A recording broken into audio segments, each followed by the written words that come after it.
Hello അസ്സലാമലൈക്കും welcome to YouTube channel. നമ്മൾ കാണിക്കാൻ പോകുന്നത് അടിപൊളി സോയ 65 റെസിപ്പിയാണ് കേട്ടോ.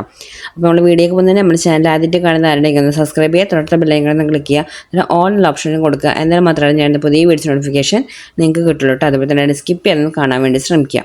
ഇനി നമുക്കിത് എങ്ങനെ ഉണ്ടാക്കണം നോക്കാം. ഇപ്പോൾ ഇവിടെ സോയ ഞാൻ ഇവിടെ നല്ല വെള്ളത്തിലിട്ട് തിളപ്പിച്ച് ഊറ്റിയെടുത്തതാണ് കേട്ടോ. ഒന്ന് തിളപ്പിച്ചതിന് ശേഷം ചൂടുവെള്ളത്തിലിടുക, എന്നിട്ട് അത് നല്ല പിഴിഞ്ഞ് എടുക്കുക. അത് ഇട്ടതാണ്.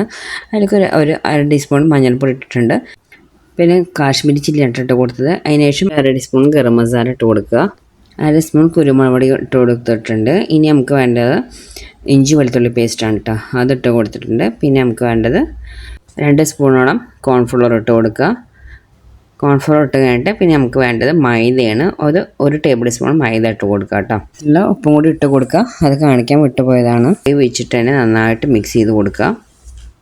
ഇത് ഞാൻ വെള്ളം ചേർക്കുന്നില്ല കേട്ടോ. അത് മിക്സ് ചെയ്യുമ്പോൾ സോയയുടെ നമ്മൾ വേവിച്ചെടുത്ത് ഊറ്റിയെടുത്തതല്ല, അപ്പോൾ ആ ഒരു നനവിലാണ് ഞാനത് മിക്സ് ചെയ്ത് കൊടുക്കുന്നത് കേട്ടോ. അഥവാ നിങ്ങൾക്ക് അങ്ങനെ പറ്റില്ലെങ്കിൽ ഒരു 2 ടേബിൾ സ്പൂണോളം വെള്ളം മാത്രം ഒഴിച്ചാൽ മതി.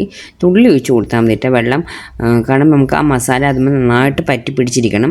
വെള്ളം ഒഴിച്ചിട്ടുണ്ടെങ്കിൽ മസാല ഒരുപാട് ലൂസാവും. ആകുമ്പോൾ കറക്റ്റ് ഇങ്ങനെ പറ്റി പിടിച്ച പോലെ ആവില്ല. അധികം വെള്ളം ഇല്ലാതെ ഇങ്ങനെ മിക്സാക്കി എടുക്കുമ്പോഴാണ് ആ മസാല അതുമ്പോൾ നന്നായിട്ട് കോട്ട് ചെയ്ത് പിടിക്കുള്ളൂ. അപ്പോൾ നന്നായിട്ട് തന്നെ മസാല ആകുമ്പോൾ കോട്ട് ചെയ്ത് പിടിക്കുന്ന രൂപത്തിൽ തന്നെ നമുക്ക് മിക്സ് ചെയ്ത് വെക്കണം കേട്ടോ. വെള്ളം ഒഴിച്ച് ഒരുപാട് ലൂസാക്കാൻ പാടില്ല. അപ്പോഴാണ് കറക്റ്റ് മസാല കൂട്ടി ചെയ്ത് നല്ല ടേസ്റ്റിൽ കിട്ടുക കേട്ടോ. അപ്പോൾ മസാല നമുക്ക് അവിടെ മാറ്റി വയ്ക്കുക തേച്ചത്. ഇനി ഒരു പാൻ ചൂടാക്കിയതിന് ശേഷം ആവശ്യത്തിനുള്ള ഓയിൽ ഒഴിച്ച് കൊടുക്കുക. ഞാൻ ആദ്യം കുറച്ച് കറിവേപ്പിലൊക്കെ ഇട്ട് കൊടുത്ത് നല്ലൊരു സ്മെല്ലും കാര്യങ്ങളൊക്കെ കിട്ടും. കറിവേപ്പില ഒന്ന് ഡ്രൈ ആയതിനു ശേഷം നമ്മളിത് മസാല പറ്റി വെച്ചിരിക്കുന്ന സോയ ഇതിൽക്കിട്ട് കൊടുക്കുക കേട്ടോ. അവിടെ കണ്ടില്ലേ, സോയ ഭയങ്കരമായിട്ട് കഴിയുമ്പോൾ മസാല നന്നായിട്ട് കോട്ട് ചെയ്ത് പിടിച്ചിട്ടുണ്ട് കേട്ടോ. അപ്പോൾ നമ്മൾ മസാല പെടുന്ന സമയത്ത് അധികം വെള്ളം കൂടുതലായിട്ട് ഒഴിക്കാതെ നോക്കുക കേട്ടോ. അപ്പോൾ തന്നെ നന്നായിട്ട് കോട്ട് ചെയ്ത് പിടിക്കും. ഒരുപാട് വെള്ളമായ ആ മസാല ആകുമ്പോൾ അങ്ങനെ ഒലിച്ചിറങ്ങി അതുമ്പോൾ അങ്ങനെ പിടിക്കില്ല. നന്നായിട്ട് കോട്ട് ചെയ്ത് പിടിക്കണമെങ്കിൽ തുള്ളി വെള്ളം ഒഴിച്ചിട്ട് നമുക്ക് ആ ഡ്രൈ ആയിട്ട് തോന്നുകയാണെങ്കിൽ തുള്ളി വെള്ളം മാത്രം ഒഴിച്ചിട്ട് അങ്ങനെ മിക്സ് ചെയ്ത് വെക്കുക കേട്ടോ. അപ്പോൾ നമ്മളിതാ ഇട്ട് കൊടുത്ത് നന്നായിട്ട് ഫ്രൈ ആയി വന്നിട്ടുണ്ട് കേട്ടോ. നല്ല ടേസ്റ്റാണ് കേട്ടോ കഴിക്കാൻ. നമ്മൾ ചിക്കൻ കഴിച്ചതിൻ്റെ ഒരു ഫീല് നമുക്കത് ഉണ്ടാകും. ചിക്കൻ കഴിക്കണമെന്നില്ല, ഇങ്ങനെ ഫ്രൈ ആക്കി കഴിക്കുകയാണെങ്കിൽ ചിക്കൻ്റെ ആവശ്യമേ ഇല്ല. ഇതുപോലെ ഉണ്ടാക്കുമ്പോൾ നല്ലൊരു ടേസ്റ്റാണ് കേട്ടോ സോയൊക്കെ കിട്ടുക. അപ്പോൾ നമ്മുടെ സോയ ഇവിടെ ഫ്രൈ ആയി വരുന്നുണ്ട്. അപ്പോൾ ചോറിൻ്റെ കൂടെ ഒക്കെ കഴിക്കുമ്പോൾ നല്ല ടേസ്റ്റാണ്. വെറുതെ ഇരുന്നിട്ട് നമുക്ക് ചിപ്സൊക്കെ കഴിക്കുന്ന പോലെ വെറുതെ എടുത്ത് കഴിക്കാൻ നല്ല ടേസ്റ്റാണ്. ചോറിൻ്റെ കൂടെ ആണെങ്കിൽ ഒരു കറി ഇതും മാത്രം ഉണ്ടെങ്കിൽ നല്ല ടേസ്റ്റാണ് കേട്ടോ. വെറുതെ ഇരുന്ന് കഴിക്കുകയും ചെയ്യുക. ചായയുടെ കൂടെ ഒക്കെ ആണെങ്കിലും നമുക്കത് കഴിക്കാം കേട്ടോ. അത്രയ്ക്ക് ടേസ്റ്റാണ്. ഇപ്പോൾ രണ്ടാമത്തെ ട്രിപ്പ് ഇട്ട് കൊടുത്തതാണ് കേട്ടോ. ഫ്രൈ ചെയ്യുമ്പോൾ ഞാൻ കുറച്ച് നിങ്ങൾക്ക് ഇഷ്ടമുണ്ടെങ്കിൽ കുറച്ച് ഈ പച്ചമുളക് ഇതുപോലെ ഇട്ട് കൊടുക്കുക. അതുപോലെ തന്നെ കറിവേപ്പില ഇട്ട് കൊടുത്തിട്ട് അതും ഫ്രൈ ആകുമ്പോൾ ആ പച്ചമുളകൊക്കെ കഴിക്കാൻ നല്ല ടേസ്റ്റാണ് കേട്ടോ.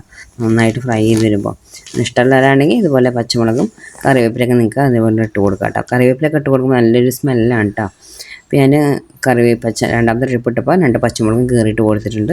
അതുപോലെ നന്നായിട്ട് വരുമ്പോൾ ഫ്രൈ ആക്കിയെടുക്കുക കേട്ടോ. അപ്പോൾ അത് ഞാൻ എടുത്ത് മാറ്റിയതാണ് കേട്ടോ. നന്നായിട്ട് ഫ്രൈ ചെയ്തെടുത്ത് മാറ്റിയിട്ടുണ്ട്.